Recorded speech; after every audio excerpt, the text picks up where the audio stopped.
यहाँ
देखिए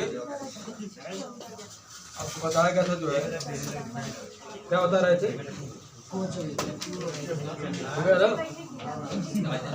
एक और हेडिंग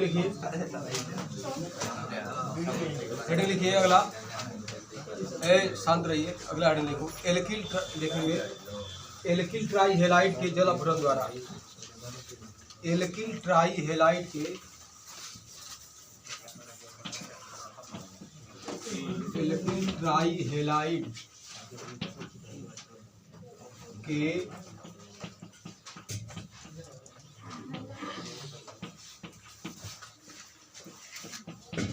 जल अपघटन द्वारा एल्किल ट्राई हेलाइड के जल अपघटन द्वारा। ठीक है,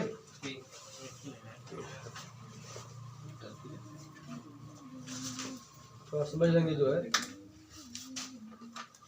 हमको बनाना है क्या कार्बोक्सिलिक एसिड। ठीक है, देखा गया जो है कि एल्किल ट्राई हेलाइड का जब कराते हैं जल अपघटन, ठीक है, तो भी हमारा बन जाता है कार्बोक्सिलिक एसिड। ठीक है, आइए देखते हैं कैसे।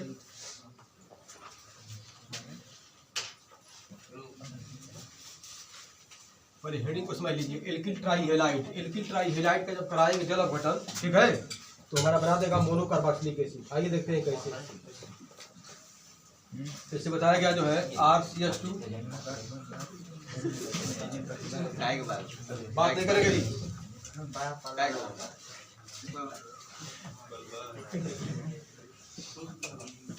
ये देखो हमारा क्या है एल्किल ट्राई हेलाइड है, एल्किल ट्राई हेलाइड 3 है ना। यहाँ देखिए पहले इसको समझिए R1 एल्किल हो गया और हमारी जो है हेलाइड कितना है 3 है ना, तो ट्राई हेलाइड हो गई। क्या हो गई? ठीक है, बैलेंस पूरा है। अब देखिए क्या करेंगे, कर रहा है क्रिया कराएंगे जो है सोडियम हाइड्रोक्साइड से क्रिया कराएंगे, सोडियम हाइड्रोक्साइड से क्रिया कराएंगे। पहले समझ लीजिए, ठीक है। तो देखा गया जो है कि हेलाइड 3 है, तो 3 लेंगे सोडियम हाइड्रोक्साइड के मॉलिक्यूल NaOH के 3 मॉलिक्यूल। ठीक है, अब देखिए फिर एक बार समझिए एल्किल ट्राई हेलाइड का कराते हैं जल अपघटन सोडियम हाइड्रोक्साइड की प्रेजेंटी में। ठीक है, किसकी प्रेजेंटी में कराएंगे? सोडियम हाइड्रोक्साइड की प्रेजेंटी में। ठीक है, और मिलाते हैं इसमें जो है इसका रहता है जली विलयन, इसको कहते हैं एक्वस, इसको हिंदी में कहते हैं जली। ये हमारा क्या है एल्किल ट्राई हेलाइड, और ये क्या है सोडियम हाइड्रोक्साइड। अरे यार बोलो मत जी, बताए बोलना यार, बाहर निकलो इसमें से, क्यों चले आते हो जी? संस्कार तुम्हारा वैसा भरा हुआ है घर का। इसलिए तो जहाँ बोलते हो जी तुमको आने की जरूरत ही यहाँ नहीं, हमारे क्लास करने की कोई तुमको जरूरत नहीं है। क्यों चले आते हो यार? तुमको नहीं पढ़ना तो क्यों चले आते हो जी? यहाँ लिखा गया इलेक्ट्रिक ट्राई हेलाइट क्रिया कराया गया सोडियम हाइड्रोक्साइड से। तो देखो क्या होगा, ये तीनों Cl जो है इसमें से तीनों सोडियम से रिएक्शन कर देगा, ये निकाल देगा 3NaCl। क्या निकाल देगा? 3NaCl। ठीक है, तो हमारा क्या बचेगा? जो बचेगा उसको लिख देंगे। ठीक है, आइए देखते हैं क्या बचता है। तो वहाँ दिखाई दे रहा है RCH2C है ना, और 3 जो है बांड है ना, ये तीनों हमारा बांड से क्या लगा है? OH। क्या लगा है? अब बात समझ लीजिए, इस तरह का जो भी कंपाउंड आता है, क्यों बोल रहे हो जी? बताओ, तुम एकदम बेतमीज हो यार, तो क्यों आते हो पढ़ने? बेशरम भी हो, बेशरम बेतमीज नहीं रहते तो नहीं आता तो पहले पूछते क्यों करते हो डिस्टर्ब जी? बताइए, जो तुमको नहीं समझ में आ रहा है तुम पूछो कि नहीं समझ में आ रहा है, बोलते क्यों हो जी?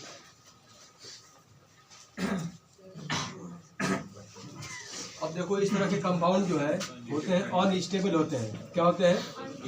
अनस्टेबल। अनस्टेबल मतलब होते हैं अस्थायी हो गए तो तुरंत जो है देखा गया है कि इसमें से तुरंत वाटर का मालिक्यूल निकलता है। H2O का मालिक्यूल क्या होता है? ठीक है, और जो हमारा बचेगा वो क्या बचेगा? जिसका इंतजार है वो मिल जाएगा, RCH2COOH। ठीक है, ये हमारा बन गया क्या? मोनो कार्बोक्सिलिक एसिड बन गया। उतार लीजिए। कौन ऐसा लड़का है लड़की जिसको समझ नहीं आया रिएक्शन? ये तमाम हम लोग मेथड पढ़ रहा है मोनो कार्बोक्सिलिक अम्ल बनाने का, जिसमें एक ये भी है। तो अगर एल्किल ट्राई हेलाइड का क्रिया करा देंगे सोडियम हाइड्रोक्साइड जो कि जली विलयन है, तो हमारा जो है देखा गया है कि सोडियम क्लोराइड के 3 मॉलिक्यूल बाहर निकल जाते हैं, और जो है बन जाता है हमारा एक अनस्टेबल कंपाउंड मिलता है, जिसमें क्या होता है उस तरह की केस में जो है वाटर का मॉलिक्यूल एक बाहर हो जाएगा और निकल जाएगा, हमारा जो है बन जाएगा लास्ट में मोनो कार्बोक्सिलिक एसिड। सर वो जलीय के आगे क्या लिखे हैं? एक वॉस लिखे हैं जिसकी हिंदी होती है जली। एक्वस एक किताबों में रिएक्शन में एक यू लिख के छोड़ देता है, तो समझ जाइए कि एक्वस है जली विलयन है।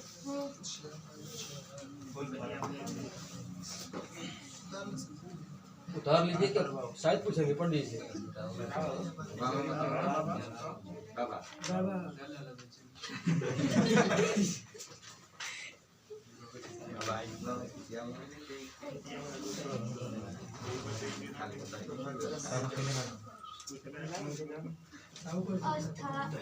क्या लिखे सर? अब देखेंगे जो है बताए थे आपको 2 विधि, एक एरोमेटिक। सर जी अनस्टेबल के बाद क्या लिखा है? कुछ नहीं लिखे हैं, अस्थाई लिखे हैं। अनस्टेबल की हिंदी होती है अस्थाई। वाटर का मॉलिक्यूल बाहर निकल गया, बना दिया हमारा जो है मोनो कार्बोक्सिलिक एसिड। यही ना बचा? Sodium hydroxide. हाँ, अब यही को पढ़ा तुम तो पढ़ वाला केमिस्ट्री को।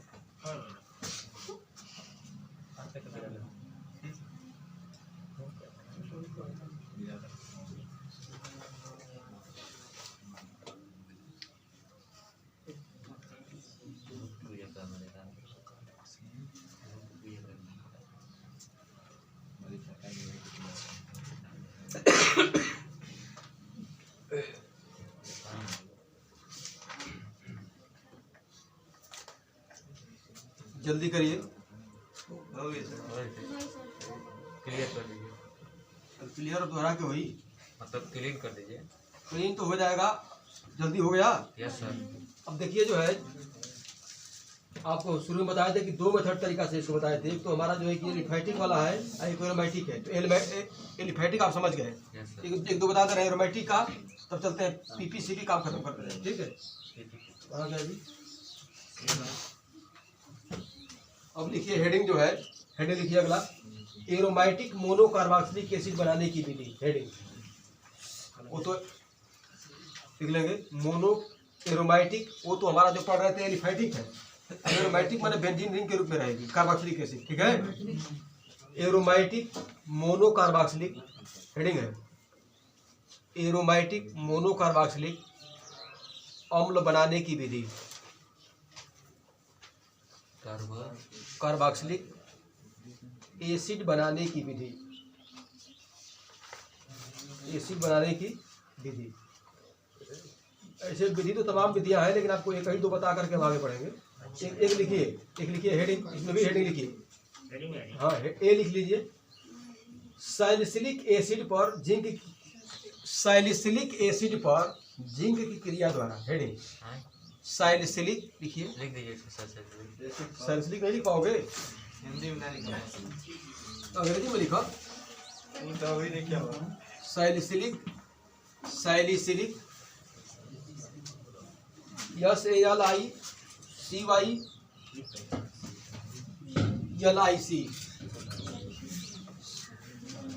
SALICY LIC सैलिसिलिक एसिड पर जिंक की क्रिया द्वारा।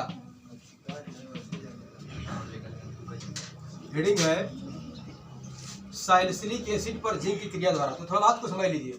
हमारा जो यहाँ देखो जी, दिमाग इधर देखो, सैलिसिलिक जो एसिड हमारा क्या है, वो हमारी जो है उसमें एरोमेटिक कंपाउंड है। ये देखिए एरोमेटिक कंपाउंड कैसे है, उसमें एक बेंजीन रिंग है।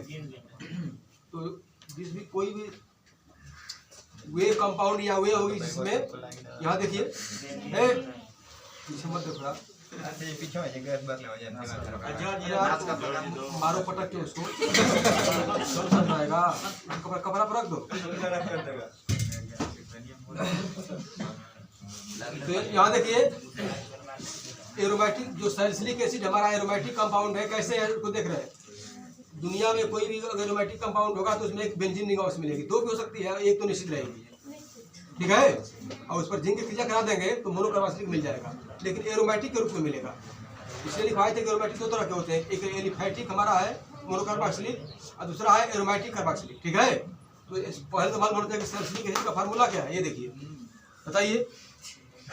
पीछे तो आया कई बार ना, क्या आया बताइए।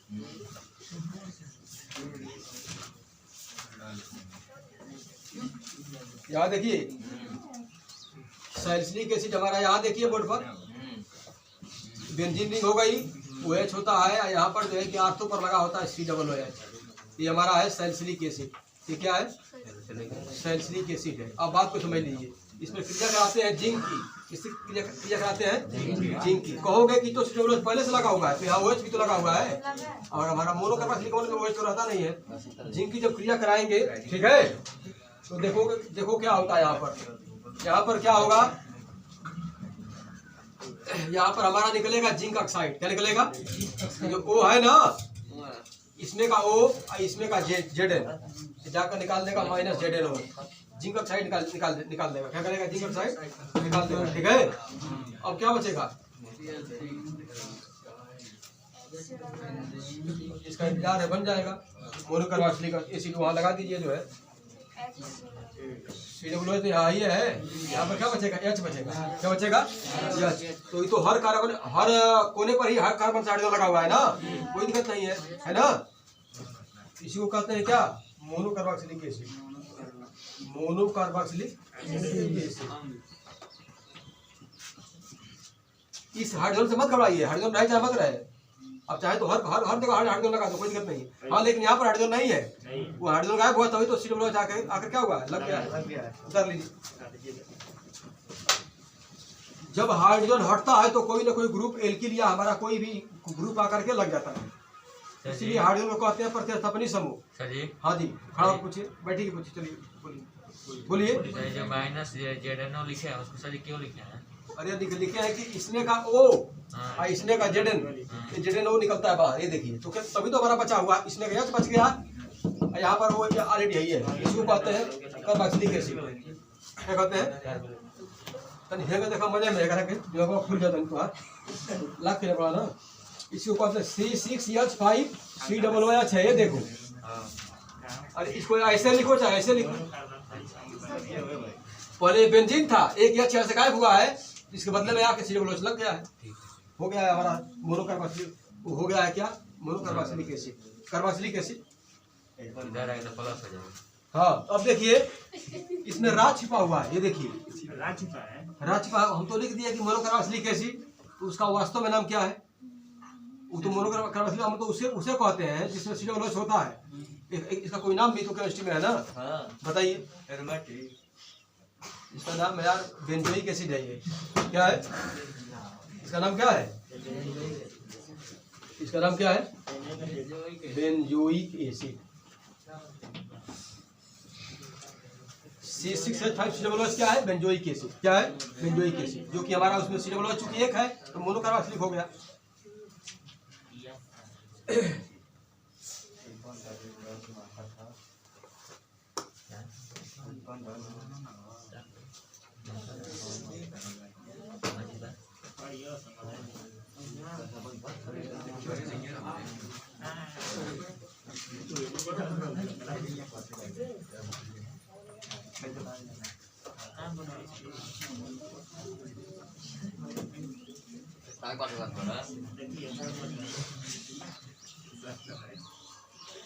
एक और अगला लिखिए हेडिंग, एक हेडिंग और होता है।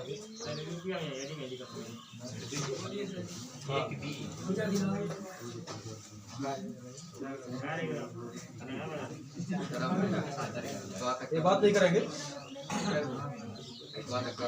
देखो हेडिंग है, देखो बेंजीन की। अगला हेडिंग दूसरा ए बी कर लीजिए, ए हो गया, बी लिख लीजिए। बेंजीन की फ्रीडेल क्राफ्ट अभिक्रिया द्वारा,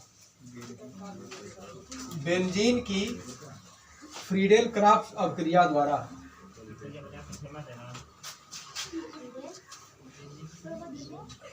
सेम लाइक यू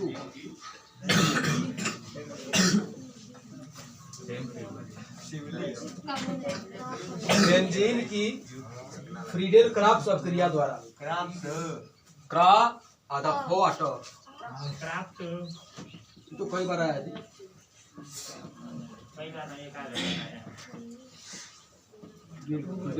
अभिक्रिया द्वारा, ठीक है। आइए देखते हैं कैसे बताया गया जो है कि जब बेंजीन की क्रिया कराते हैं कार्बन डाइऑक्साइड और हाइड्रोक्लोरिक एसिड के साथ। फिर समझ लीजिए एक बार, जब बेंजीन की क्रिया कराते हैं किसके साथ? कार्बन डाइऑक्साइड और हाइड्रोक्लोरिक एसिड के साथ, तो हमारा बना देता है क्या? मोनोकार्बोक्सिलिक अम्ल बनाता है, मोनोकार्बोक्सिलिक अम्ल। ऐसे जो है बेंजोइक एसिड के रूप में, बेंजोइक एसिड के रूप में। आइए देखते हैं कैसे, आइए देखते हैं कैसे। यहाँ देखिए, यहाँ देखो फ्रीडेल क्राफ्ट जो वैज्ञानिक है वो बेंजीन की के साथ क्रिया करा रहा है। किसके साथ? यहाँ मालूम होता है आपको कि हमारा बेंजीन का स्ट्रक्चर है। यहाँ मैं लिख दिया हूँ याच, क्या लिख दिया हूँ? और क्रिया करा रहा है कार्बन डाइऑक्साइड के साथ और हाइड्रोक्लोरिक एसिड के साथ, ठीक है। तो देखो हमारा बना देता है क्या? Benzoic acid. क्या बनाता है? बेंजोइक एसिड, ठीक है। आइए देखते हैं कैसे, आइए देखते हैं कैसे। हम लिख रहे हैं जैसे घटना क्या घटेगी, यहाँ से हाइड्रोजन और यहाँ से Cl माइनस या Cl हो जाएगा, ठीक है। तो क्या बचे? इसका इंतजार वही बचेगा। यहाँ पर तो COO है ना, COO यहाँ पहले से इंतजार कर रहा है। यहाँ पर हो गया बेंजोइक एसिड। क्या हो गया? बेंजोइक एसिड क्या है? मोनोकार्बोक्सिलिक एसिड है, मोनोकार्बोक्सिलिक एसिड, ठीक है, जो कि हमारा एरोमेटिक है। क्या है? एरोमेटिक। उतार लीजिए, कोई दिक्कत?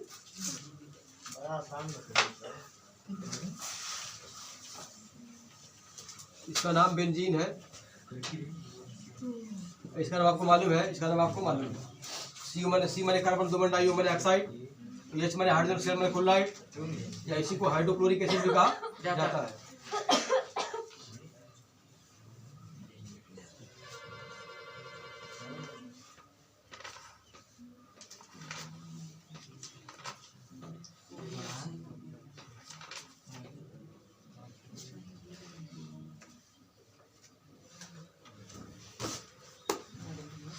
लिख लेंगे हेडिंग अब।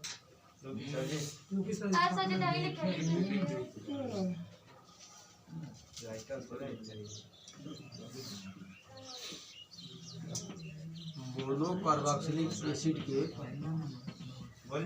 भौतिक गुण। हेडिंग है मोनो कार्बोक्सिलिक अम्ल के भौतिक गुण। हेडिंग इसके बाद लिखने रिएक्शन के लिखने के बाद मोनो कार्बोक्सिलिक अम्ल के भौतिक गुण।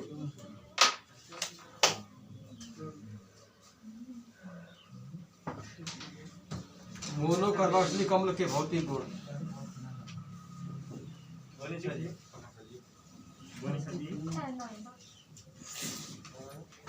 लिख लीजिए, देखो C1 से C9, C1 से C9 मतलब कार्बन 1 से कार्बन 9। ये देखिए C1 से C9, कार्बन 1 से कार्बन 9 लिखेंगे। C1 से C9 तक के मोनो कार्बोक्सिलिक अम्ल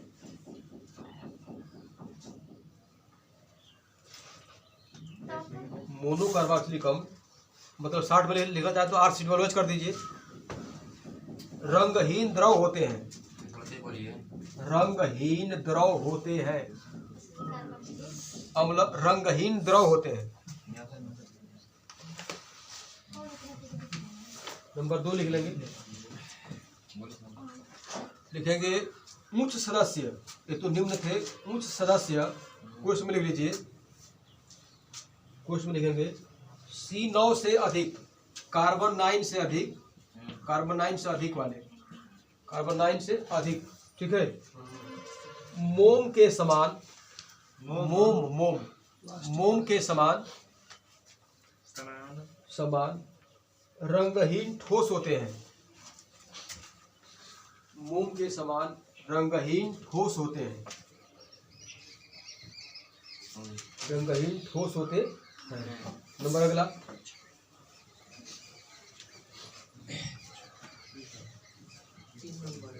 देखिए नंबर अगला, देखो C1 से C3 वाले तो लिखवाए ना, C1 से C9, इसमें 2 पार्ट है। C1 से C3 वाले, हाँ C1 से C3 वाले लिख लेंगे RCOOH 60 में मोनो कार्बोक्सिलिक अम्ल तीक्ष्ण गंध युक्त होते हैं, तीक्ष्ण गंध युक्त होते हैं। नंबर अगला, अब इसी में C4 से C9, उसी में नंबर अगला C4 से C9 वाले RCOOH सड़े मक्खन जैसी गंध आती है।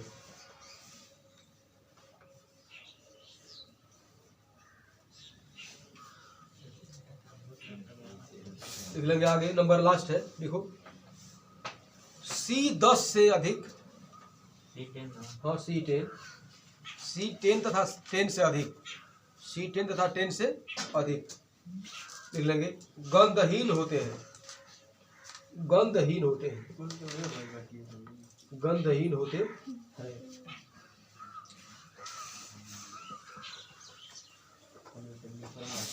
देखो लाइट के नीचे, इनकी प्रकृति ध्रुवीय होती है। नंबर अगला भौतिक गुण में है, इनकी प्रकृति ध्रुवीय होती है, पोलर होते हैं, ध्रुवीय होती है, क्योंकि ये हाइड्रोजन बांड बना लेते हैं,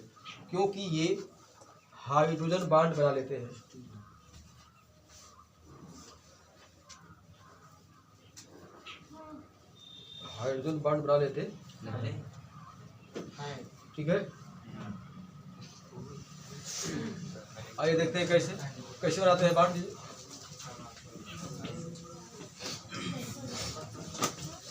दिख रहा है ना, ये हमारा क्या है बोलिए, ये हमारा जो है कि इलेक्ट्रोनेगेटिव एलिमेंट है, इलेक्ट्रोनेगेटिव एलिमेंट है ना, तो इसकी क्या होगी, विद्युत ऋणात्मकता इससे क्या होगी, अधिक होगी। तो इस पर होता है माइनस आवेश, इस पर होता है क्या, आंशिक धनावेश, वही इस पर होगा आंशिक धनावेश, इस पर क्या हो जाएगा, आंशिक ऋणावेश।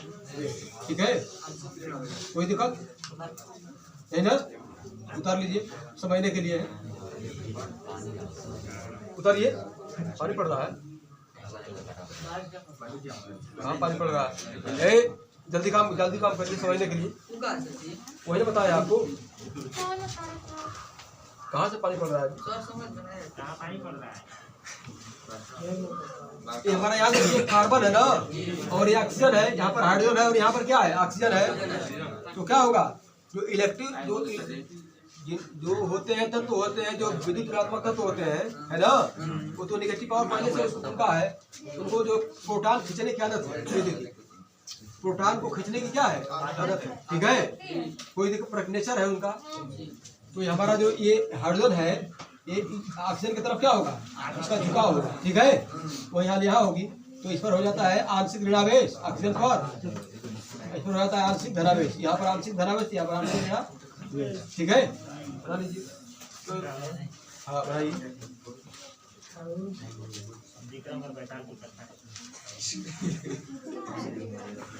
लिख लेंगे नंबर अगला।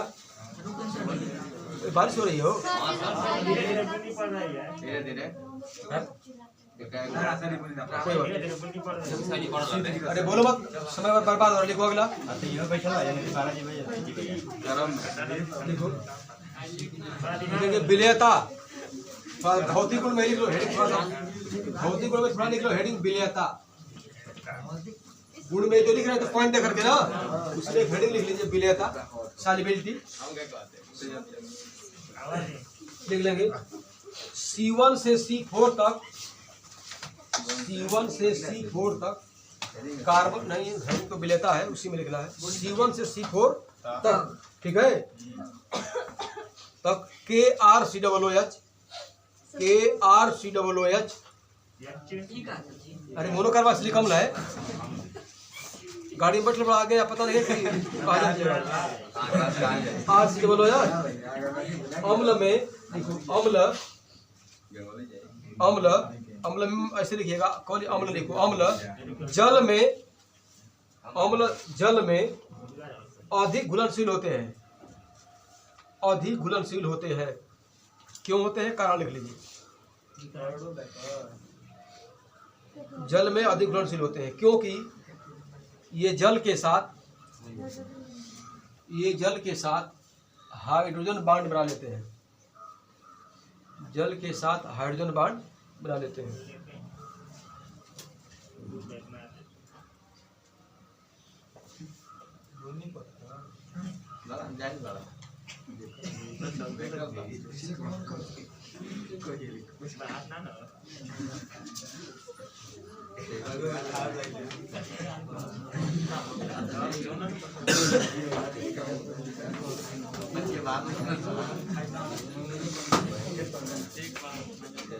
लिख लो, अब हेडिंग लिख लो क्वाथनांक। हेडिंग लिखिए क्वाथनांक। क्वाथनांक पे लिखिए, भौतिक गुण में ही है, लिखो RCOOH के क्वाथनांक। एक एक पॉइंट द्वारा लिख लीजिए, RCOOH के क्वाथनांक, RCOOH के क्वाथनांक लिख लेंगे। RCOOH के क्वाथनांक ROH से, ROH क्या है, एल्कोहल है। ROH क्या है जी, एल्कोहल है। ROH से अधिक होते हैं, वही का कुछ कारण होगा ना, लिखेंगे क्योंकि RCOOH के अणुओं के बीच, क्योंकि RCOOH अणुओं के बीच बनने वाला हाइड्रोजन बांड कमा देंगे। एल्कोहल के बीच मतलब या ROH के बीच, कुछ भी लिखिए, एल्कोहल के बीच बनने वाले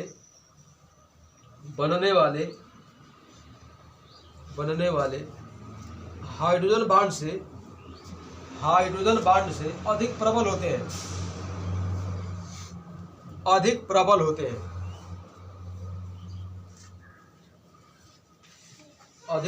हैं, और लास्ट लिख लेंगे गलनांक। हेडिंग भौतिक गुण में ही है, गलनांक कंपैरिजन किया गया है, लिख लेंगे। कार्बन परमाणुओं की संख्या कार्बन परमाणुओं की सम संख्या वाले, सम जानते हैं ना? बहुत अच्छा। कार्बन परमाणुओं की सम संख्या वाले, कार्बन परमाणुओं की सम संख्या वाले RCOOH के गलनांक अपने निकटतम माने नजदीकी, अपने निकटतम विषम कार्बन परमाणु वाले, अपने निकटतम विषम कार्बन परमाणु वाले RCOOH से अधिक होते हैं। कार्बन परमाणु वाले RCOOH मोनोकार्बोक्सिलिक अम्ल शॉर्ट में RCOOH से अधिक होते हैं। अधिकतम होते हैं। कुछ कारण होगा, लिख लेंगे। क्योंकि सम कार्बन परमाणु वाले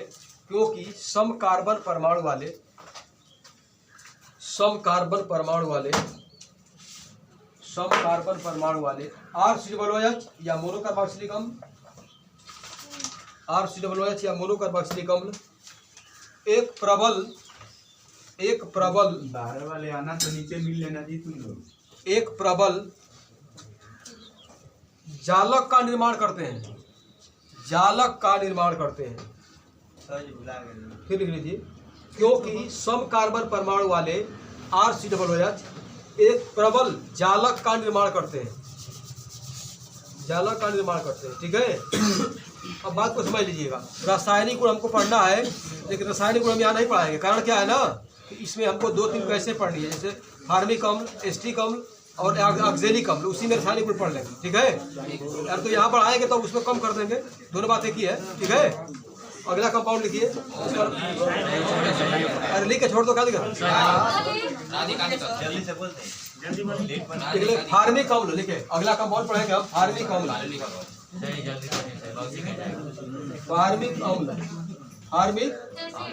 फार्मूला क्या होता है जी? बोलो। स्ट्रक्चर क्या होता है? बोलो दी। ये होता है, देखो होता है स्ट्रक्चर। क्या होता है? बना लीजिए। अगला कंपाउंड अगले पेज से लिखिएगा, ख्याल करिए। फार्मिक अम्ल पढ़ना है। क्या पढ़ना है? तो 3 चीज पढ़ लिए। फार्मूला नाम जान गए, संरचना बनाना बताना है, इसका लैब मेथड, चित्र बनाना है, लिखवाना भी है, और उसके बाद PPCP यूज काम करता है। जाइए